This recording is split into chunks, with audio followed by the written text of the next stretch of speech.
الی رسول اللہ، کس کو؟ رسول پاک کو، وَإِلَى الْأَئِمَّةِ، اور اختیار دے دیا کس کو؟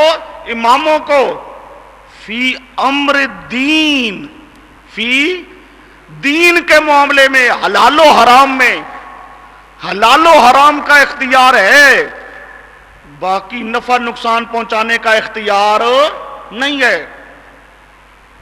شیعہ کا عقیدہ تصرف کا قید لگاتے ہیں، وہ بھی دین کے معاملے کا اختیار ہے، باقی دنیاوی معاملات، نفع نقصان کے معاملات، بیمار اور تندرست کرنے کے معاملات، ان چیزوں کا اختیار نہیں ہے، صرف حلال و حرام کا اختیار ہے۔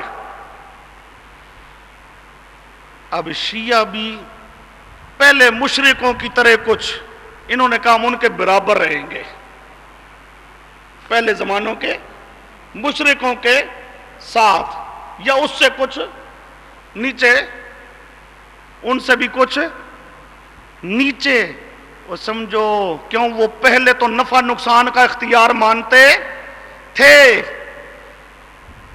لیکن اہل تشیع نفع نقصان کا اختیار نہیں مانتے، صرف حلال و حرام کا اختیار، وہ سمجھے، صرف حلال و حرام کا اختیار۔ تو ان کا بھی یہ شرک ہوگا، لیکن یہ نیچے، ان سے بڑھ کر باقی مشرکین، پھر سب سے بڑھ کر رضائیین،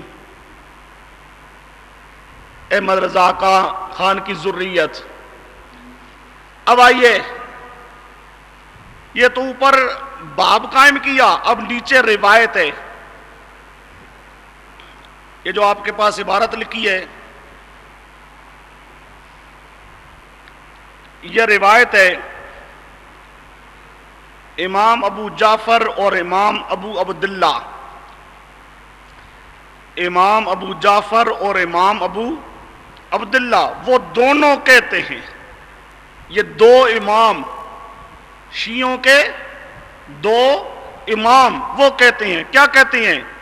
ان اللہ عز و جل فوض الی نبیہ، یہ آپ کے پاس عبارت اب آ گئی، ان اللہ عز و جل فوض الی نبیہ علیہ السلام امر خلقہ، امر خلقہ، اللہ پاک نے اختیار دے دیا اپنے نبی کو،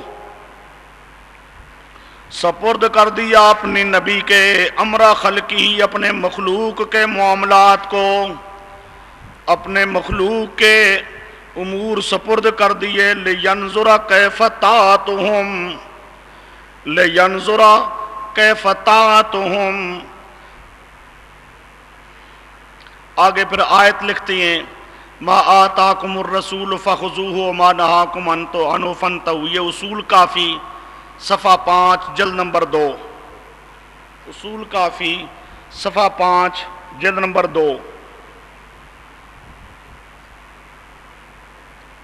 اب روایت میں لفظ آیا ہے امر خلقہ، مخلوق کے امور کا اختیار دے دیا، لیکن امور سے مراد کیا ہے؟ اوپر اس نے باب قائم کیا ہے امر الدین، اور سمجھے امور سے مراد کیا ہے؟ امر دین، دین کے معاملات کا صرف اختیار ہے۔ اگلی عبارت ہے آپ کے پاس، یہ بھی اصول کافی کی عبارت ہے، فوض امورہا، اللہ پاک نے ان کے سپرد کر دیے معاملات، فہم یحلون ما یشاؤون ویحرمون ما یشاؤون، یہ حلال و حرام، جو چاہیں حلال کریں اور جو چاہیں حرام کریں، اصول کافی صفحہ 326 جلد نمبر 2۔ اللہ پاک نے حلال و حرام کا اختیار دے دیا۔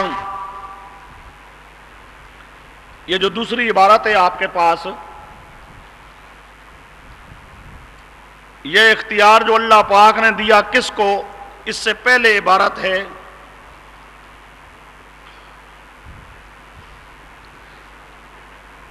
کہ اللہ پاک شروع میں اکیلا تھا،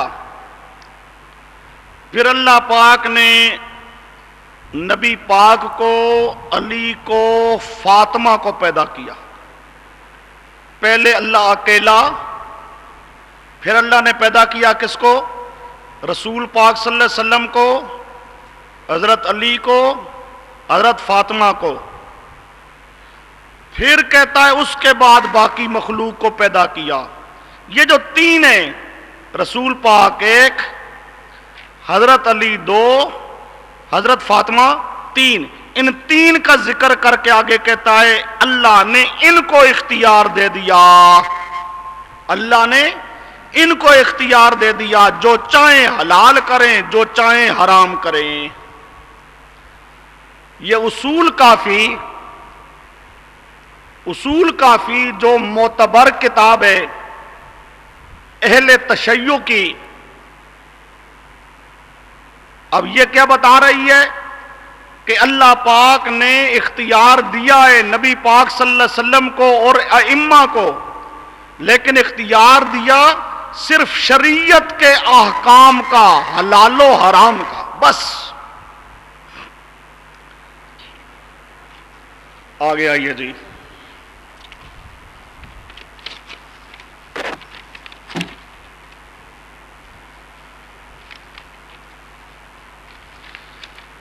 یہ ماخذ نمبر 3 ہے.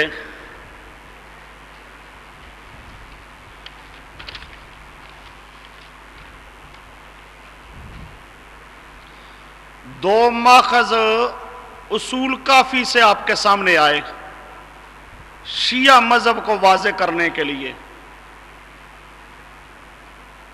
اب اس کے بعد تیسرا ماخذ آ رہا ہے. تیسرا ماخذ یہ شیعہ کی کتاب ہے تاریخ الائمہ.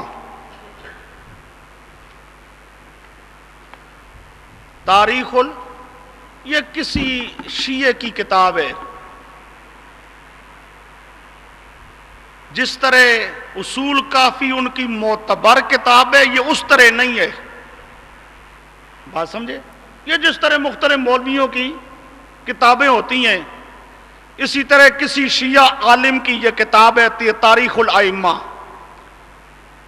لیکن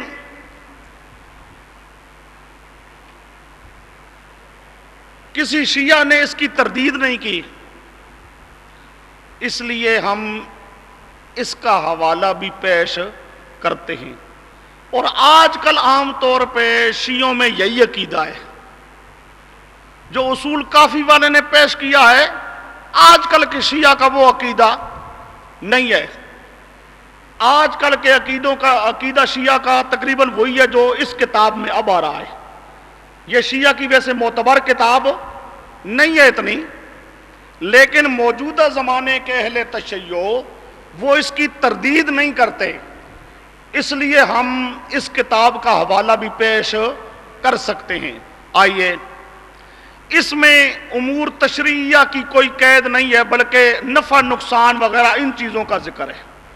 تو گویا کہ ان کے نزدیک جہاں حلال و حرام کا اختیار ہے، وہاں نفع نقصان کا اختیار بھی ہے.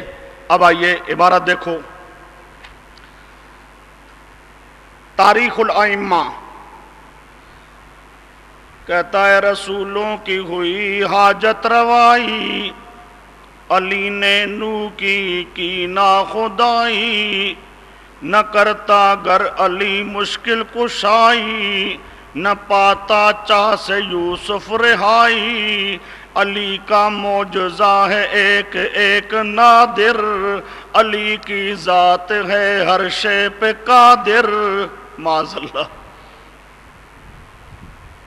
علی ہر چیز پر قادر ہے. علی ہے، ہر چیز پر کیا ہے؟ قادر ہے. رسولوں کی ہوئی حاجت روائی، یعنی رسولوں کا حاجت روا کون ہے؟ علی. رسولوں کی حاجت روائی کس نے کی؟ علی نے. علی نے نو کی نا خدائی. نو علیہ السلام کی کشتی جو جودی پہاڑ پر لگی تو نو علیہ السلام کو پار کرنے والا بھی علی ہے. نو علیہ السلام کو پار کرنے والا بھی. اب آیا عقیدہ شیعوں کا، یہ رضا خانیوں کے مطابق، جس طرح وہ بیڑے تراتے ہیں نا، اب یہ بالکل آیا اس کے مطابق. نہ کرتا گر علی مشکل کشائی، نہ پاتا چا سے یوسف رہائی۔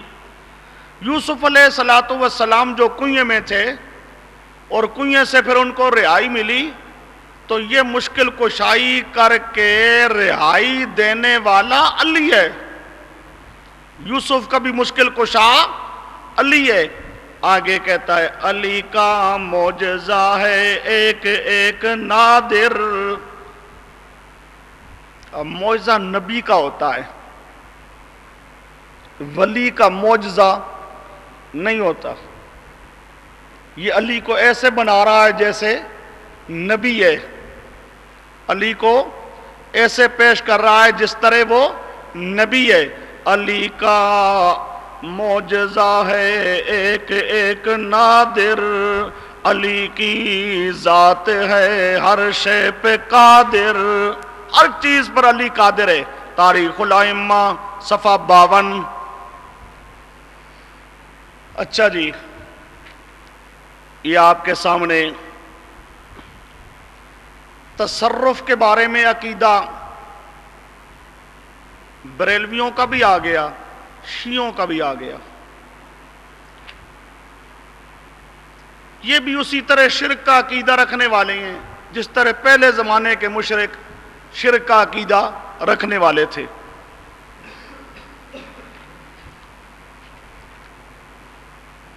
اگلی بات کو اب ذرا سمجھو۔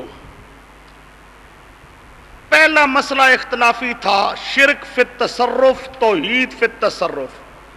پیغمبروں کا عقیدہ توحید فی التصرف، مشرکوں کا عقیدہ شرک فی التصرف۔ اس کے بعد دوسرا عقیدہ اختلافی آیا شفاعت کا، جو تتمہ ہے شرک فی التصرف کا۔ جو شرک فی التصرف کا کیا ہے؟ تتمہ۔ اب آئیے تھوڑا سا مسئلہ شفاعت کا سمجھو۔ شفاعت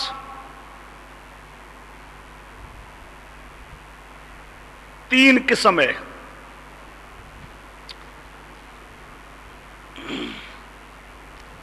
پہلی شفاعت شفاعت وجاہت،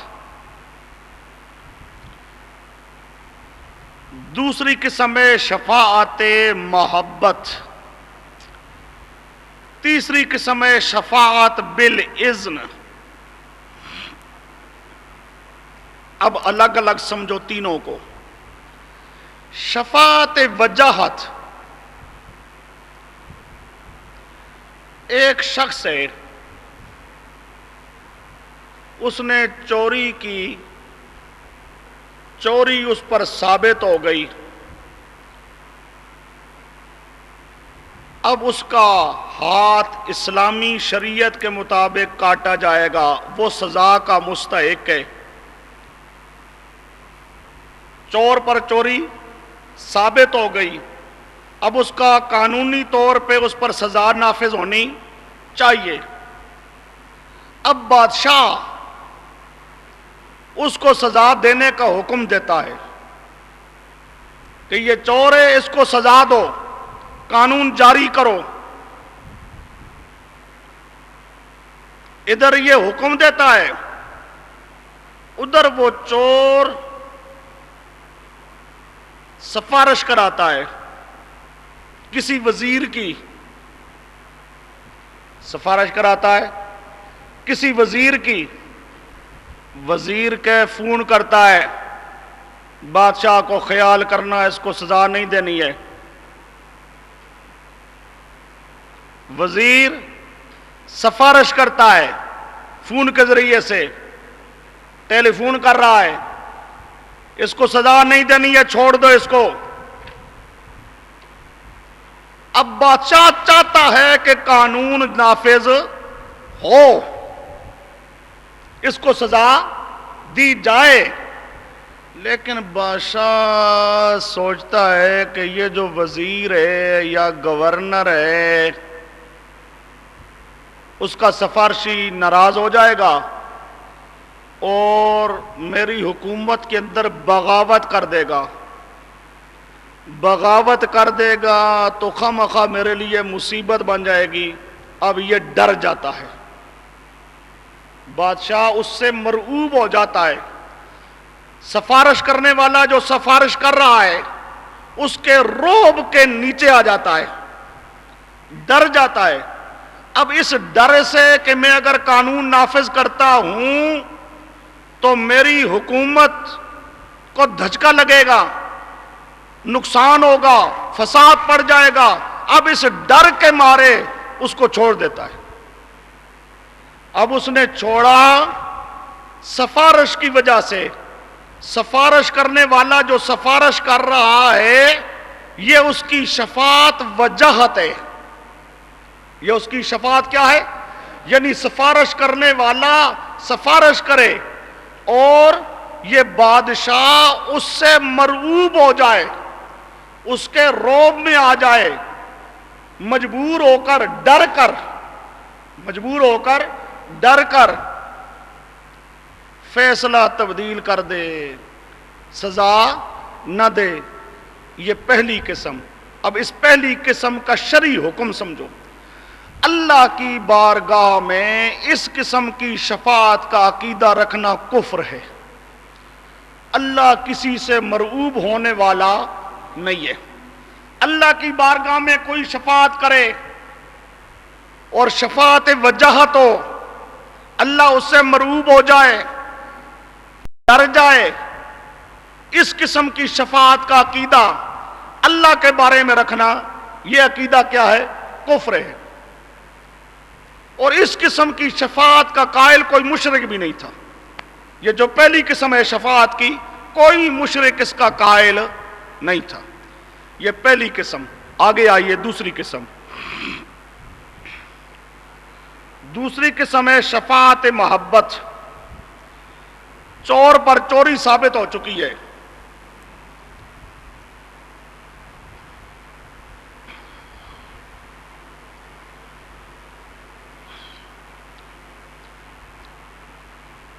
اب چور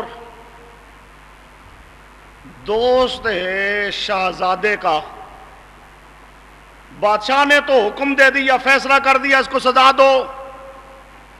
ادھر بادشاہ کا بیٹا آ جاتا ہے, ابا جی سزا نہیں دینی, اس کو سزا نہیں دینی ہے. اب سفارش کرنے والا کون ہے؟ بادشاہ کا اپنا بیٹا ہے یا بادشاہ کا اپنا کوئی دوست ہے, لاڈلا پیارا. وہ کہتا ہے نہیں جی نہیں, توبہ توبہ ہے, میرا دوست ہے, چور ہے بے شک پر میرا سجن ہے, میں نہیں اس کو سزا ہونے دوں گا, توبہ توبہ, اس کو سزا نہ ہو. اب وہ سفارش کرتا ہے. اب بادشاہ سوچتا ہے یہ میرا دوست ہے, میرا لاڈلا ہے, میرا پیارا ہے, ناراض ہو جائے گا, ناراض ہو جائے گا, ہائے میری رات کیسے گزرے گی. اس کے عشق میں مجبور ہو جاتا ہے, اس کی محبت میں. اب ذرا سمجھو یہ فرق ہے پہلی شفاعت کا اور اس شفاعت کا.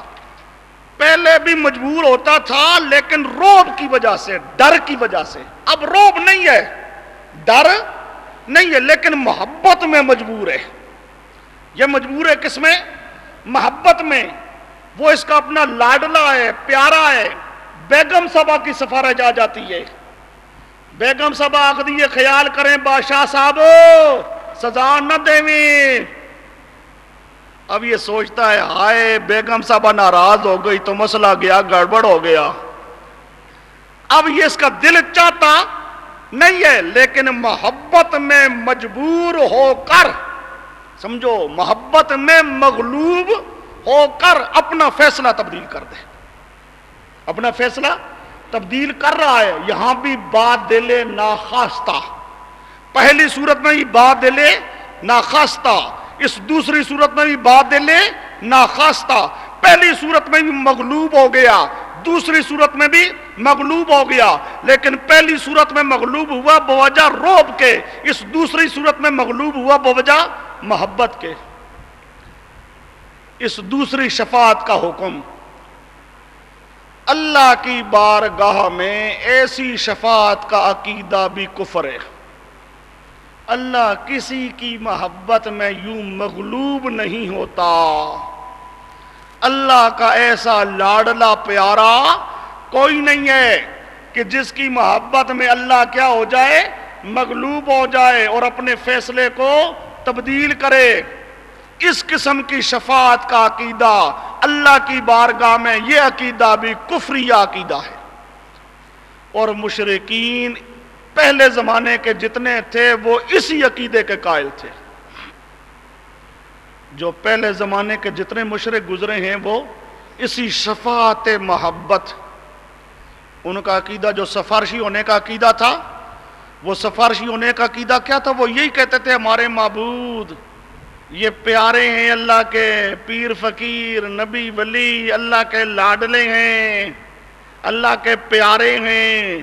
اللہ ان پیاروں کی بات کو رد نہیں کرتا، مغلوب ہو جاتا ہے ان کے پیار کی وجہ سے، ماننا پڑ جاتا ہے اس کو، تو یہ منوا لیتے ہیں. یہ شفاعت محبت، یہ کفری عقیدہ ہے. اور پہلے زمانے کے جتنے مشرک تھے وہ اللہ کی بارگاہ میں اسی قسم کے شفاعت کے قائل تھے. آگے تیسری قسم،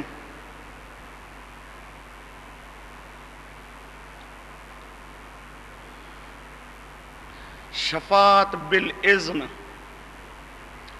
چور پر چوری ثابت ہوئی،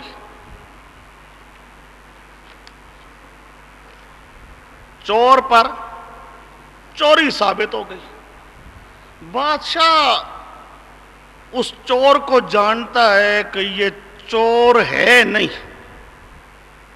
ایک ہوتا ہے عادی مجرم جس کی عادت ہو اس قسم کے جرم کرنے کی.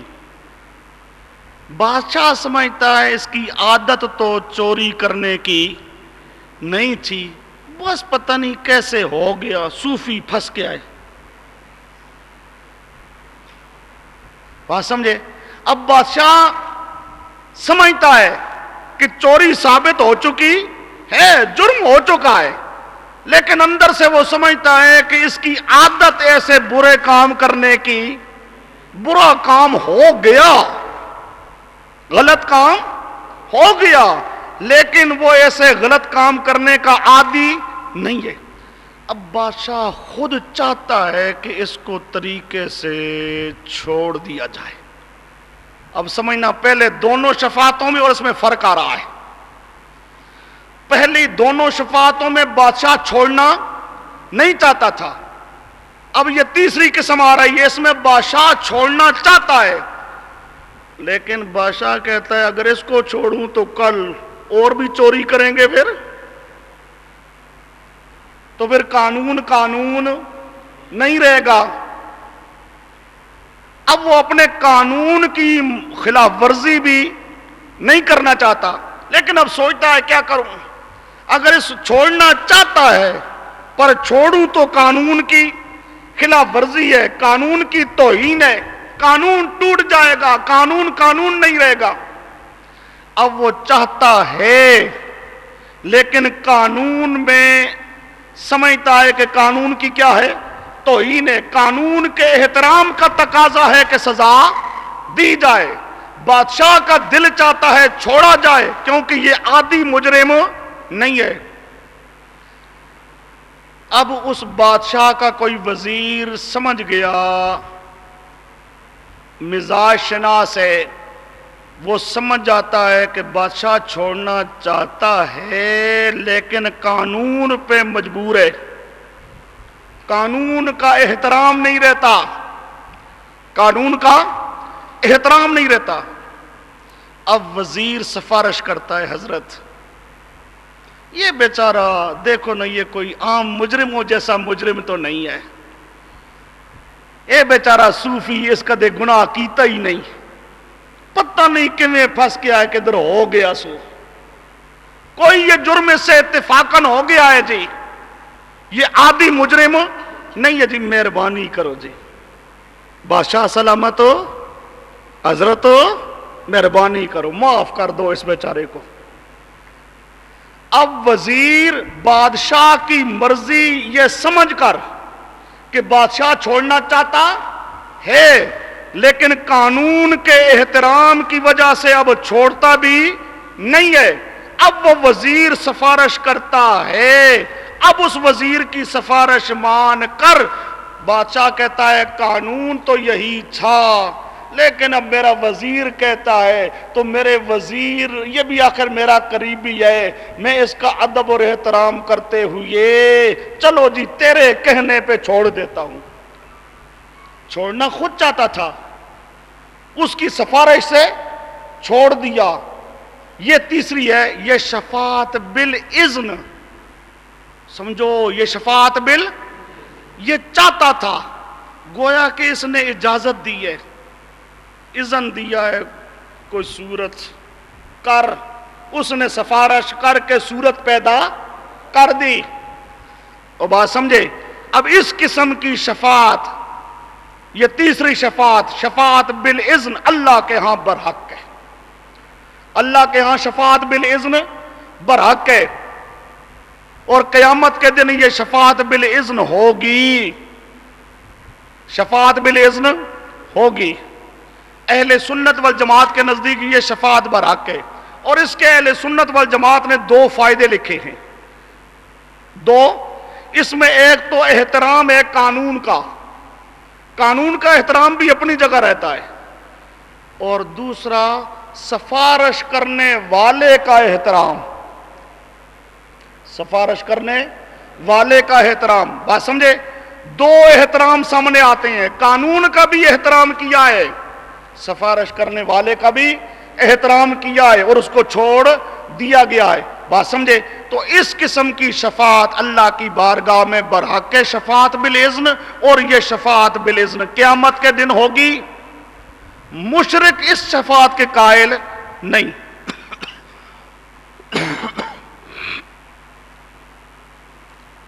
آئیے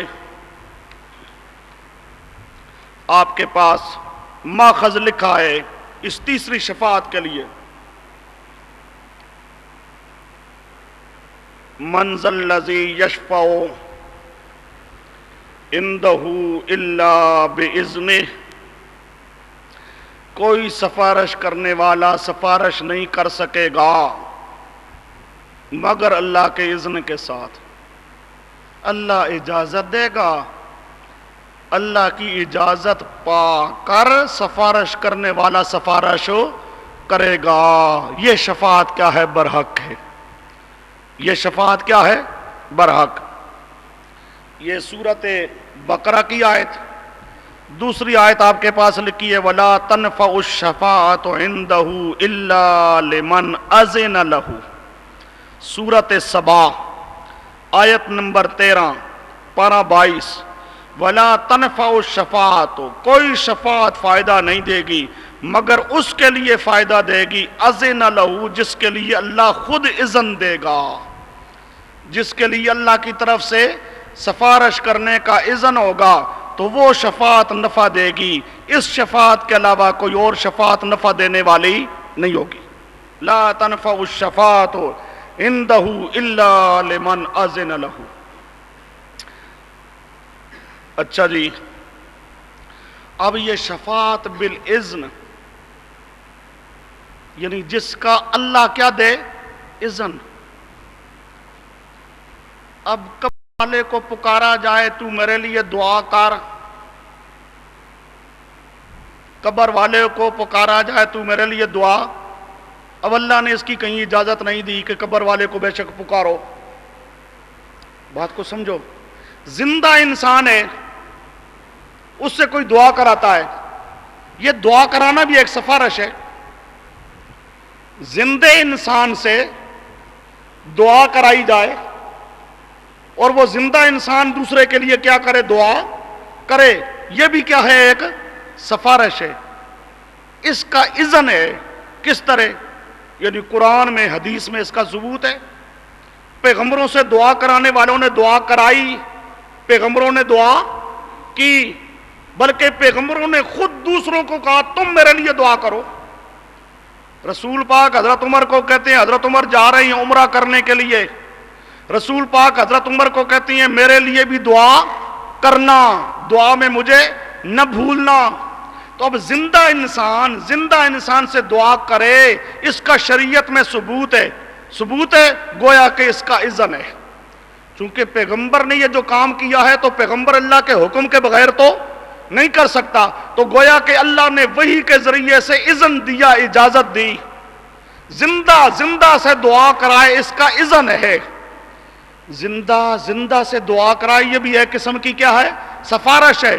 اس کا اذن موجود ہے، اس کی اجازت موجود ہے۔ لیکن زندہ انسان مردے سے دعا کرائے، اس کا ثبوت کوئی نہیں، تو اس کا اذن کوئی نہیں۔ لہذا مردے سے دعا کرانا شفاعت بالاذن نہیں ہوگی، تو یہ شفاعت غلط ہوگی۔ بات سمجھے؟ تو 3 قسمیں ہیں شفاعت کی۔ شفاعت وجاہت ناجائز بلکہ کفر، شفاعت محبت اللہ کی بارگاہ میں ناجائز بلکہ کفر، تیسری شفاعت بالاذن، یہ اللہ کی بارگاہ میں جائز اور تمام اہل سنت والجماعت سے برحق سمجھتے ہیں۔